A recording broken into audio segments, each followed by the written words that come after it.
नमस्कार, आप देख रहे हैं एबी न्यूज़। दर्शकों, एबी न्यूज़ में आपका स्वागत है।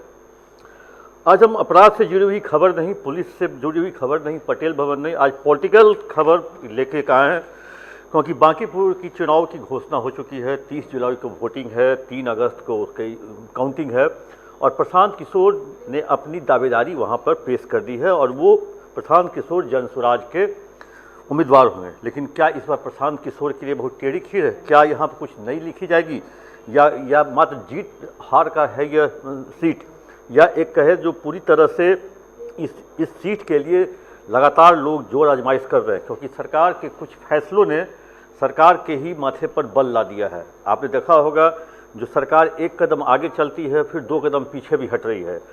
कई सारे मुद्दे पर या जो कहें कई सारे निर्णय सरकार ने पहले लिया फिर वापस लिया। जैसे जमीन रजिस्ट्री ग्रीन फील्ड बनाने को लेकर के सरकार ने ज़मीन की रजिस्ट्री पर रोक लगाई थी, फिर 10 दिन के बाद उस रजिस्ट्री पर से रोक हटा लिया गया।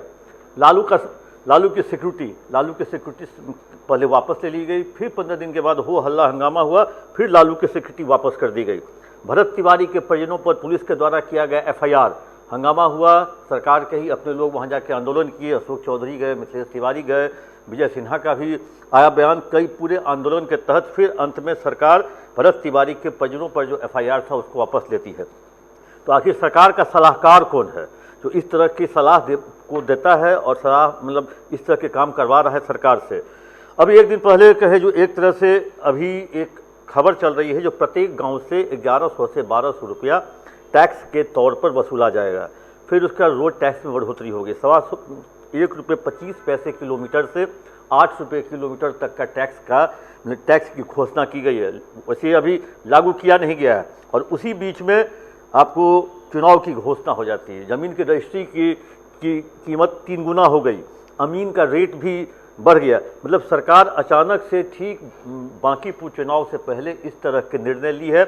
इसलिए लोगों को लग रहा है जो ये सीट है, अब ये सीट CM सम्राट चौधरी के नेतृत्व में पहला चुनाव लड़ने जा रही। ठीक है, उपचुनाव है, एक ही सीट का है, बांकीपुर है, बीजेपी का गढ़ माना जाता है, कहा जाता है जो बीजेपी मतलब नितिन नवीन के पार्टी, नितिन नवीन ही लगातार यहाँ जीते, या उससे पहले उनके पिताजी नवीन किशोर प्रसाद सिन्हा यहाँ से जीते थे।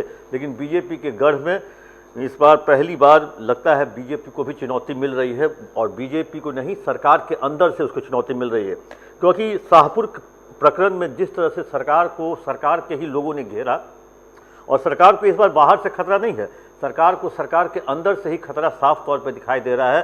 क्योंकि जिस तरह से भरत तिवारी प्रकरण में सरकार के ही लोग सरकार के खिलाफ चढ़कर बोले।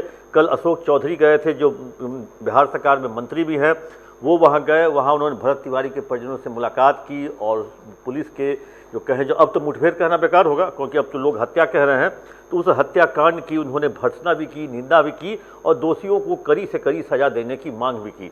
इसके पहले बिहार सरकार के कई मंत्री भी इस तरह की डिमांड कर चुके हैं। और ये क्योंकि बीजेपी की ये साख है और प्रशांत किशोर के लिए राजनीतिक वैधता है। क्योंकि बीजेपी की साख इसलिए क्योंकि बीजेपी पहली बार नेतृत्व मतलब सम्राट चौधरी के नेतृत्व में कोई चुनाव लड़ने जा रही है, इसलिए बीजेपी इस सीट को साख से जोड़ रही है। और प्रशांत किशोर चुनाव नहीं लड़े थे पिछली बार विधानसभा में, इसलिए इस बार उनकी पार्टी की तरफ से प्रेशर था। ये उनकी राजनीतिक वैधता है इस बार चुनाव लड़ना। और अगर एक तरह से कहे जो इस पीके अगर जीते तो सत्ता के खिलाफ संकेत जाएगा, और अगर पीके हारते हैं तो ये कहा जाएगा जो सरकार के कामकाज को लोगों ने सराह लिया। और एक तरह से ये जनमत संग्रह, प्रशांत किशोर का कहना है जो ये जनमत संग्रह है, 2 महीने के कामकाज, या कहें जो अगर 14-15 अप्रैल को ये सरकार आई थी और लगभग 2.5-3 महीने के कामकाज को लेकर के ये पटना की जनता आंकेगी। क्योंकि पटना की जनता आंकेगी, क्योंकि आफ्टर ऑल जो भी टैक्स बढ़े हैं हर आदमी को देना पड़ेगा, चाहे वो न उसमें जात देखेगा, न उसमें पात देखेगा, न उसमें लालाजी देखेंगे, न कैस्ट दिखेगा, न ब्राह्मण, न राजपूत, न वैश्य या दलित या EBC, ये सभी लोगों पर ये टैक्स लागू होगा। और सरकार लगातार मतलब प्रत्येक कैबिनेट में कुछ न कुछ टैक्स की बढ़ोतरी कहीं न किसी मुद्दे से पर ले रही है। 40,000 करोड़ जो चुनाव से पहले खर्च हुए थे, वो 40,000 करोड़ जो सरकार को एक तरह से कहीं ना कहीं से वापस लाना है। इसीलिए इस तरह के जो कहे, अब तो शराबबंदी पर भी चर्चा हो रही है, जो शराबबंदी को ख़त्म किया जाए। वैसे शराबबंदी है नहीं, जिस तरह से एक हमारे पत्रकार सीनियर कह रहे थे, जिस तरह से भगवान दिखते नहीं लेकिन भगवान होते सब जगह हैं। शराब दिख नहीं रही है लेकिन शराब सब जगह परोसी जा रही है। इसलिए जो एक 25 से 26,000 करोड़ का नुकसान भी सरकार को हो रहा है। और सरकार इतना ही नहीं, एक आंकड़े के अनुसार 17 लाख लोगों की गिरफ्तारी हुई पिछले 10 वर्षों में, और 17 लाख लोगों की गिरफ्तारी और 17 लाख लोग जेल गए। जेल का कॉस्टिंग भी बढ़ा।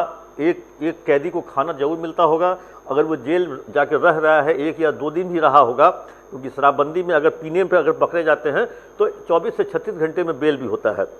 तो इतने लोगों को, 17 लाख लोगों को सरकार ने खाना भी खिलाया जेल में रहकर।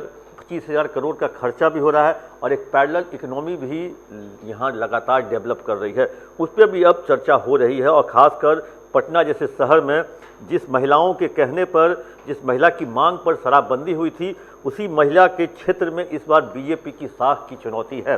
क्या केवल ये सीट जीत और हार का विषय रहेगा, या कुछ इस सीट पर कोई नई इबादत लिखी जाएगी? इसी को लेकर के इस बार प्रशांत किशोर पूरे दमखम के साथ, प्रशांत की सेना पूरे दमखम के साथ आ गई है। अभी तक किसी भी पार्टी ने अपने प्रत्याशियों की घोषणा नहीं की है, लेकिन संभावित प्रत्याशियों के नाम जो मार्केट में तैर रहे हैं, बीजेपी से 3 नाम की कहें जो अभी तक लोग कह रहे हैं। नील रतन घोष पुरानी भाजपाई हैं, नितिन नवीन के पिता के साथ ये उस समय हुआ करते थे, बीजेपी में अभी भी हैं।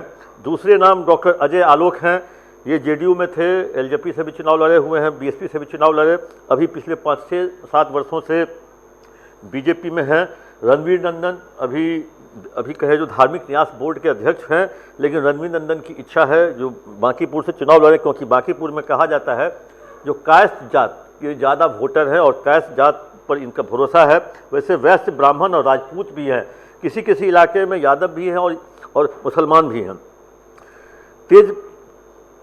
तेज प्रताप यादव की पार्टी ने वीणा मानवी को अपना प्रत्याशी बनाया है, और आरजेडी से कहा जा रहा है जो पिछली बार के विधानसभा के जो प्रत्याशी है रेखा गुप्ता, उस पर भी आरजेडी अपना दांव लगा सकती हैं। लेकिन सम्राट चौधरी के लिए यह सीट साख का विषय हो गया है, क्योंकि उनके नेतृत्व में पहली बार चुनाव लड़ा जा रहा है। कोई ठीक है, आपका बांकीपुर है, आपका गढ़ है, गढ़ में प्रशांत किशोर जैसे लोग यहाँ खड़े हुए हैं, क्योंकि प्रशांत किशोर कई राज्यों की सरकार बनवा चुके हैं। एक बार तो बिहार में भी उन्होंने सरकार बनवाया था आरजेडी और जेडीयू के साथ मिलकर। उसके बाद कई राज्यों में उनसे केंद्र सरकार बनाने का भी दावा करते हैं। उन्होंने ममता बनर्जी के साथ काम किया, साउथ में कई लोगों के साथ काम किया। एक तरह से प्रशांत किशोर जो कई राज्यों की सरकार बनवा चुके हैं, बनवाने का दावा किए हैं, इस बार वही पटना की या कहें पाटलिपुत्रा की धरती पर बांकीपुर विधानसभा क्षेत्र से, बांकीपुर से वही लड़ने जा रहे हैं। और उसके बाद बीजेपी के माथे पर बल भी आ गया है। प्रशांत किशोर ने सबसे पहले मतलब चुनाव की घोषणा के अंदर 24 घंटे के अंदर प्रशांत किशोर ने अपनी दावेदारी पेश की, और अपने दावेदारी पेश करने के बाद उन्होंने प्रेस कॉन्फ्रेंस किया, और लगातार वो घूम भी रहे हैं, उनके लोग भी घूम रहे हैं। पीला झंडा अब पूरे शहर में अब दिख जाएगा। ठीक है, बीजेपी वाले भी आएंगे झंडा लेकर, लेकिन प्रशांत किशोर की सेना लगातार हर गली में, हर मोहल्ले में उनके पक्ष में अभी घूमते हुए दिखाई दे रहे हैं। और अभी किसी पार्टी के प्रत्याशी ने अपने नाम की घोषणा भी नहीं की है, और जैसे ही नाम की घोषणा होगी तब पटना बांकीपुर में थोड़ा चुनाव का रंग चढ़ेगा। लेकिन ये सीट इस बार चुनौती है, इस बार जितना केक वॉक नहीं है बीजेपी के लिए, जो आसानी से बांकीपुर गए और चुनाव जीत कर आ गए। क्योंकि आम जनता में कहीं जो कुछ आक्रोश जरूर है, क्योंकि जिस तरह से अचानक टैक्सेस बने हैं, रोड टैक्स बढ़ गए। आपको 40,000 करोड़ अगर वसूलना है तो वो उसके तरीके भी अलग है, लेकिन जिस तरीके से लगातार टैक्स बढ़ा करके वसूली का अभियान शुरू किया गया है, उसको लेकर के थोड़े बहुत जनता जरूर आक्रोशित है। दर्शकों, जो भी अपडेट होगा बांकीपुर चुनाव से रिलेटेड आप तक हम जरूर पहुंचाएंगे, लेकिन तब तक ले दीजिए इजाज़त। आप अपना कमेंट बॉक्स में देना ना भूलें।